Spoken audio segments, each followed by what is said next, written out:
ముహూర్తాన్ని నిర్ణయిస్తాయి అన్నమాట. కాబట్టి మన యొక్క జీవితంలో ఎలాంటి అదృష్ట యోగాలు యోగించాలన్నా ఈ యొక్క దేవ గురువు యొక్క అనుగ్రహం కావాలి. కాబట్టి సకల శుభాలను అదృష్ట యోగాలను కలగజేయమని చెప్పేసి ఆ యొక్క బృహస్పతి మూర్తిని ప్రార్థన చేసుకుంటూ ఓం బృహస్పతయే నమః అనుకుంటూ స్వాహా అన్న పురలా కూడా వేస్తూ ఉండండి. ఓం బృహస్పతే అదియో అరుహాజ్యమత్ విభాదిక్తద వజ్జనేషు యద్ధీగయచ్చమసర్త ప్రజాతస్మాత్ ద్రవిణం దేహి త్రికృత్ స్వాహా.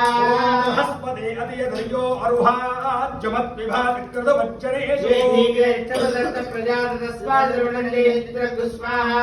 ఓం బృహస్పతే అదియో అరుహాజ్యమత్ విభాదిక్తద వజ్జనేషు యద్ధీగయచ్చమసర్త ప్రజాతస్మాత్ ద్రవిణం దేహి త్రికృత్ స్వాహా. బ్రహ్మయజ్ఞానం వధవం పురస్మాత్ విషేమదః సురజో వేణావా సముద్రయాపమాస్య విశ్రాసనశ్రో నమస్తశ్రవ స్వాహా. ఇంద్రో విశ్వదస్పరిహవామహే జనేభ్యః అస్మాకమస్తు కేవల